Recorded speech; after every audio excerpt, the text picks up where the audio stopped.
देखो, जब हम इनहेरिटेंस वगैरह में काम करते हैं ना, तो कहीं ना कहीं जाकर के ऐसा भी सिचुएशन आता है। क्या सिचुएशन है, मैं एक बार डायग्राम में शो करके आपको दिखाता हूँ, डायग्राम की मदद से मैं दिखाता हूँ। देखो, मैंने एक क्लास बनाया और इस क्लास का नाम है पर्सन, और ये जो मैंने पर्सन नाम का क्लास बनाया, तो बेसिकली क्लास बनता किस लिए? कुछ ना कुछ डेटा मेंबर्स को अपने अंदर वो स्टोर करके रखता है। क्लास का मकसद यही होता है ना, मेंबर्स होते हैं उसके अंदर। जैसे पर्सन अगर मैंने क्लास बनाया तो इस क्लास के अंदर क्या क्या प्रॉपर्टीज़ होंगे, पर्सन के जो जो प्रॉपर्टीज़ होंगे वो इस क्लास के अंदर होंगे। पर्सन के क्या क्या प्रॉपर्टीज़ होते हैं? वैसे अगर मैं बात करूं तो पर्सन का एज वो उसका एक प्रॉपर्टी है, पर्सन का नेम वो उसका एक प्रॉपर्टी है, उसका वेट, उसका हाइट, ये सब क्या होता है? पर्सन के प्रॉपर्टीज़ है। जितना डिटेल में जाना चाहो उतना ज़्यादा वेरिएबल्स भी बन जाएंगे, ठीक है।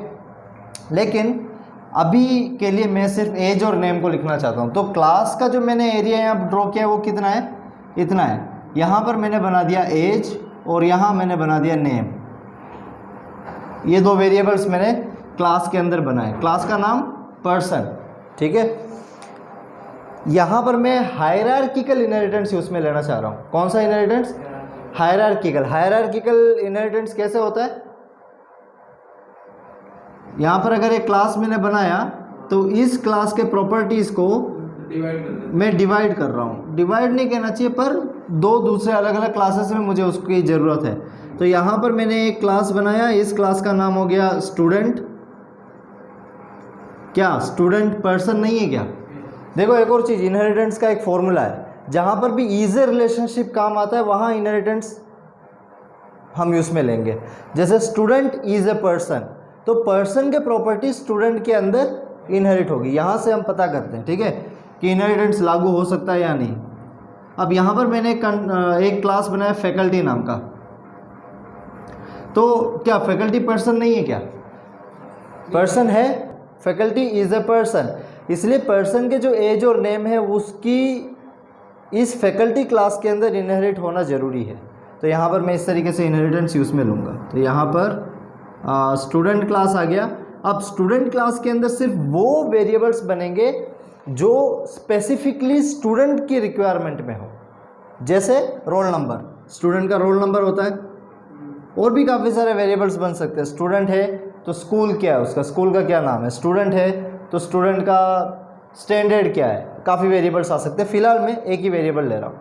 अब फैकल्टी की अगर बात करें तो फैकल्टी के लिए भी काफ़ी वेरिएबल्स बन सकते हैं। जैसे कि फैकल्टी का सैलरी डिटेल के लिए एक वेरिएबल बन सकता है। मैं एक वेरिएबल ले लेता हूँ सब्जेक्ट, क्योंकि जो फैकल्टी है वो स्पेसिफिकली किसी एक सब्जेक्ट से रिलेटेड होता है ना।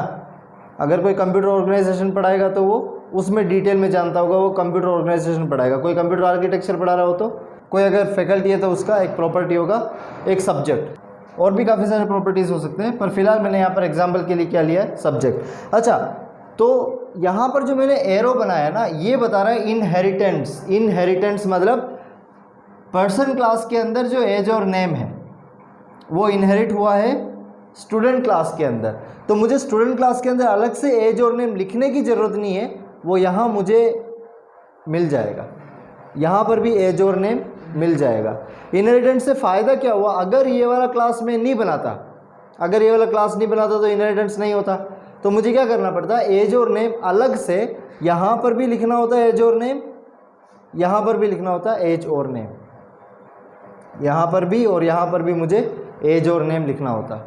उससे लाइन ऑफ कोड हमारा बढ़ेगा, LOC, लाइन ऑफ कोड हमारा बढ़ेगा, जो कि एक सही प्रोग्रामिंग एथिक नहीं होती है। सही प्रोग्रामिंग एथिक में हम लाइन ऑफ कोड कम से कम रखना चाहते हैं, रिपीटेशन ऑफ सेम कोड नहीं होना चाहिए। एज और नेम यहाँ भी रिपीट होगा, यहाँ भी रिपीट होगा, है ना। इनहेरिटेंस की वजह से क्या होगा, डायरेक्ट इनहेरिट हो जाएगा, तो मुझे सिर्फ एक बार ही यहाँ पर एज और नेम यूज़ में लेना है। लेकिन यहाँ पर आने के बाद एक चीज़ की हमें ध्यान रखना ज़रूरी है। वो क्या है? वो ये है, हम जब भी प्रोग्राम बनाते हैं ना, तो हम स्पेसिफिकली किसी ऑर्गेनाइजेशन के लिए बनाते हैं। कोई भी सॉफ्टवेयर बनाएंगे तो किसी ऑर्गेनाइजेशन मतलब स्कूल हो गया, हॉस्पिटल हो गया, या कोई भी एक ऑर्गेनाइजेशन। अब जब ऑर्गेनाइजेशन के लिए बनाते हैं तो पर्सन का कोई वहाँ पर इतना इम्पोर्टेंस नहीं होता है। क्योंकि वो ऑर्गेनाइजेशन है, स्कूल है। तो पर्सन है तो बताओ ना कि वो कौन है, वो स्टूडेंट है क्या या फैकल्टी है, कौन है वो? नॉर्मल पर्सन का कोई वहाँ ऐसा वैल्यू नहीं होता है ऑर्गेनाइजेशन में। वो बहुत बड़े ग्रुप के हम्म, मतलब वो ग्रुप है और सिंगल पर्सन नहीं है, वो एक ग्रुप, हाँ एक ग्रुप है एक तरीके उसके से। अंदर डिवाइड करना है। हाँ, तो हमें स्टूडेंट का डिटेल रखना है, चलो समझ में आता है। एक स्कूल के लिए मैंने प्रोजेक्ट बनाया, वहाँ पर स्टूडेंट का डिटेल रखना समझ में आता है, फैकल्टी का रखना समझ में आ गया, कोई पीओ ने उनका रखना समझ में आ गया।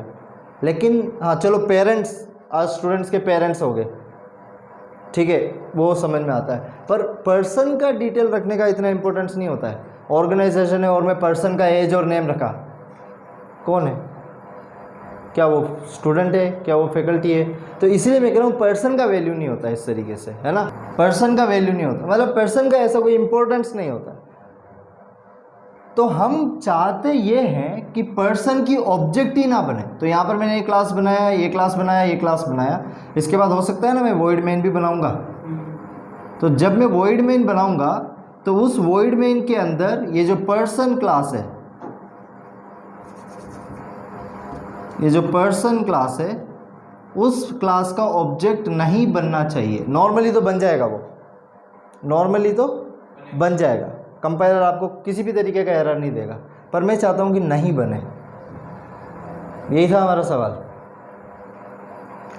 तो उसी को सोल्व करने के लिए हम इस क्लास को एब्स्ट्रैक्ट बनाएंगे। कौन सी क्लास को? पर्सन क्लास को हम क्या बनाएंगे? अगर कोई क्लास एब्स्ट्रैक्ट बन जाती है तो उसकी ऑब्जेक्ट फिर नहीं बन सकता। अब इस पर्सन क्लास को हम एब्स्ट्रैक्ट कैसे बनाएंगे? उसके लिए आपको क्या करना होगा, इस क्लास के अंदर प्योर वर्चुअल फंक्शन को ऐड करना होगा। कौन सी function? Pure virtual function. Virtual function के और भी क्लासेस मिलेंगे, अभी शुरुआत हो रहा है। प्योर वर्चुअल फंक्शन हम यहाँ बनाएंगे। प्योर वर्चुअल फंक्शन कैसे दिखता है मैं बता देता हूँ। यहाँ पर आप एक फंक्शन बना देना, फंक्शन का नाम आप रख लो void fun। क्या नाम रखा? void fun, ये आपने फंक्शन का नाम रखा। और इसके आगे आप C++ के अंदर हमारे पास एक कीवर्ड है जिसका नाम है वर्चुअल। क्या कीवर्ड है? वर्चुअल। वो वर्चुअल आप यहाँ पर थोड़ा सा इसको मैं बड़ा बना देता हूँ, थोड़ा सा इधर से ले लेता, हाँ ठीक है। वर्चुअल वॉइड फन, फंक्शन का नाम हम कुछ भी दे सकते हैं, यूज़र डिफाइंड फंक्शन, तो मैंने FUN फन दे दिया, ठीक है। इसको आपको असाइन करना होगा 0, मतलब ए डू नथिंग फंक्शन। ये कौन सा, मैंने यहाँ पर 0 लिखा है, ठीक है। क्या किया, ये जो फंक्शन बनाया इसका कोई बॉडी नहीं है, इसको सीधे असाइन कर दिया 0। इसको हम बोल सकते हैं डू नथिंग फंक्शन, क्योंकि इसका कोई बॉडी है नहीं। फंक्शन का काम क्या होता है? फंक्शन के 2-3 नाम हैं फंक्शन के। जैसे कि कोई अगर एक पर्सन है ना, ये पर्सन है तो इसके 2-3 नाम हो सकते हैं ना। जैसे कि एक इसका ऑफिशियल नाम हो गया जो स्कूल में या कॉलेज में पुकारा जाता है, दूसरा नाम हो गया घर पे, तो पर्सन तो एक ही है ना। उसी तरीके से यहाँ पर भी जो फंक्शन है, ये जो मैंने फंड बनाया, ये जो फंक्शन है इसके 2-3 नाम हैं। फंक्शन को हम मेथड बोल सकते हैं, एक्शन बोल सकते हैं।